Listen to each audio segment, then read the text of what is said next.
నమస్కారం అండి. SB news 9550కి స్వాగతం సుస్వాగతం.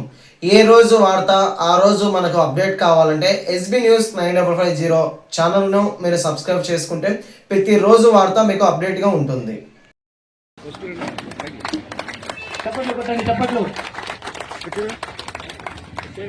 మన కడప సిటీ ప్రెసిడెంట్ రహమతుల్లాహి వబర్కాతుహు.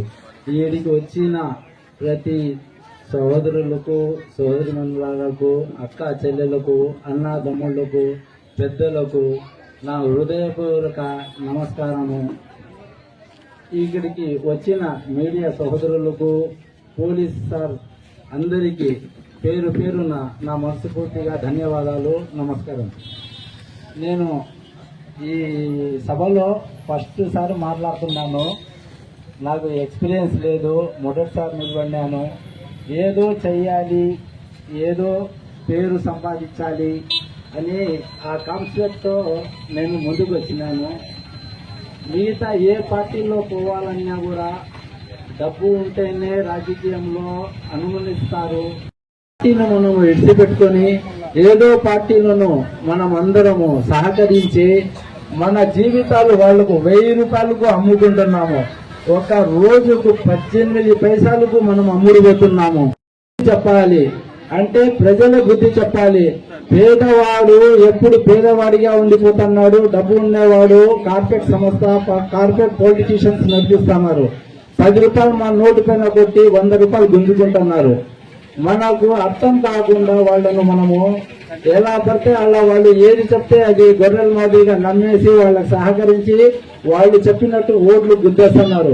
ఈ రోజు మీ వీధుల్లో మీరే చూసుకోండి. రోడ్లు సరిగ్గా ఉన్నాయా, కాలువలు సరిగ్గా ఉన్నాయా, స్ట్రీట్ లైట్లు సరిగ్గా ఉన్నాయా? అంత ఎందుకు మీ ఇంట్లో మీకు రేషన్ కార్డులు సరిగ్గా ఉన్నాయా చూసుకోండి. రేషన్ కార్డులు లేవు, మన పిల్లలకు ఆధార్ కార్డులు లేవు, ఓటర్ కార్డ్స్ లేవు, ఏమీ లేవు. అయినా మనకు ఈ రాజకీయ నాయకుడు కావాలా? ఎందుకంటే 1000 రూపాయలు ఇస్తున్నాడు, మనకు చాలు. 5 ఏళ్ళు ఆ 1000 రూపాయలతోనే గడుపుకుంటున్నాం. అలా తగిలింది మన బతుకులు. అందుకోసం నేను ఏదో చెయ్యాలి అని మీ ముందరకు వచ్చినాను. నేను ఒక పేదోడిని, నేను డబ్బులు పంచి గెలవలేను. అయినా మీ ముందర ఏదో చెయ్యాలి, నేను చచ్చిపోయిన తర్వాత కూడా నా పేరు నిలబడాలని ఆ కాన్సెప్ట్ తో మీ ముందరకు వచ్చినాను. ఇది మీరు అందరూ విని నాకు సహకరించి మీరు నాకు చేస్తే రేపు మీది ఏ పని చెయ్యకపోయినా నా కాలర్ పట్టుకొని మీరు అడిగే హక్కు మీకు ఉంటుంది, ఆ సత్తా మీకు ఉంటుంది.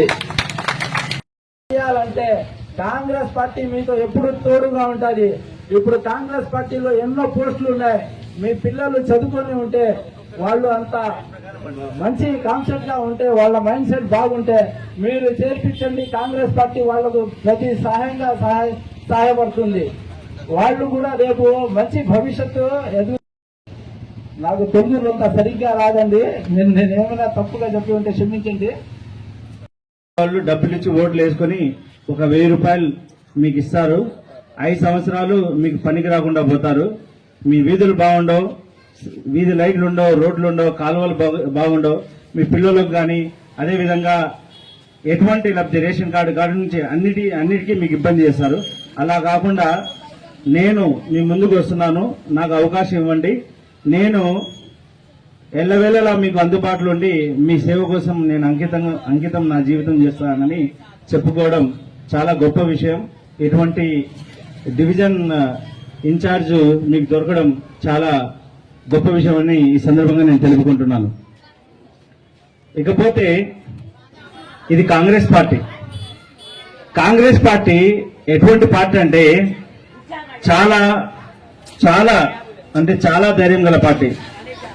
బ్రిటిష్ వారిని లెక్క చేయలే. బ్రిటిష్ వారిని లెక్క చేయకుండా వారితో పోరాడి సర్దార్ వల్లభాయ్ పటేల్ గారి నుంచి, గాంధీ గారి నుంచి, నెహ్రూ గారి నుంచి పోరాడి స్వాతంత్రం తెచ్చిన పార్టీ. మా ప్రియతమ నాయకుడు రాహుల్ గాంధీ గారి అవగారైతే ఇందిరమ్మ గారు గరీబీ హటావ్ దేశ్ కు బచావ్, గరీబీ హటావ్ దేశ్ కు బచావ్ అని అటువంటి ఆ రోజుల్లో తినేదానికి తిండి లేని ఆ సమయంలో పేదరికాన్ని ఎలా నిర్మూలించాలని దానికోసం తీవ్రంగా పోరాడి ఈ రోజు మనం ఈ విధంగా ఉన్నామంటే ఆ రోజు వారు చేసిన పోరాటాలే. మొత్తం ఆసియా ఖండంలోనే మొదటి కంప్యూటర్ మన రాహుల్ గాంధీ గారి నాన్నటువంటి రాజీవ్ గాంధీ గారు మన ఇండియాకు తావడం, దాని ప్రతిఫలంగా మొత్తం ప్రపంచంలోనే సాఫ్ట్వేర్ ఇంజనీర్లు ఉండాలంటే దాని ఫలితం అని తెలుసుకుంటున్నాను. నెహ్రూ గారు నిర్మించిన ఐఐటి, ఐఎమ్స్, అదేవిధంగా ఎయిమ్స్ హాస్పిటల్, అదేవిధంగా ఇస్రో, ఇవన్నీ దాని కారణంగానే ఈ రోజు టెక్నాలజీలో ఇండియా ముందుకెళ్తుంది. అదేవిధంగా అంతెందుకు మన కాంగ్రెస్ పార్టీ నుంచి వైఎస్ రాజశేఖర రెడ్డి గారు కడపలో ఏం చేసినారు మీరందరూ చూసినారు. ఈ రోజు పెద్ద రిమ్స్ హాస్పిటల్ ఉందంటే అది కాంగ్రెస్ పార్టీ, రాజశేఖర రెడ్డి గారు మా నాయకుడు.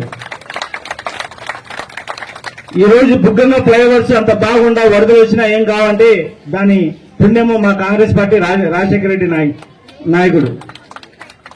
అదేవిధంగా బుగ్గంగా గోడలు కట్టించింది, నీళ్లు మనం చూసినాం 2020లో కానీ దాని తర్వాత కానీ వరదలు వస్తే కడప మునిగిపోయేది. దానికి అడ్డుకట్టేసింది, గోడలు కట్టింది బుగ్గంగకు ఎవరంటే కాంగ్రెస్ పార్టీ, రాజశేఖర రెడ్డి. అదేవిధంగా చాలా పెద్ద యూనివర్సిటీ, ఏమైనా యూనివర్సిటీ కానీ ఎయిర్పోర్ట్ కానీ వచ్చినాయంటే కడపకు ఆ రాజశేఖర రెడ్డి మా కాంగ్రెస్ పార్టీ నాయకుడు, కాంగ్రెస్ పార్టీ నాయకుడు, హస్తం నాయకుడు. రాహుల్ గాంధీ గారిని ప్రధానమంత్రి చేయాలని పోరాడిన నాయకుడు. కానీ తన తనయుడు జగన్ రెడ్డి గారు ఏం చేస్తున్నారు?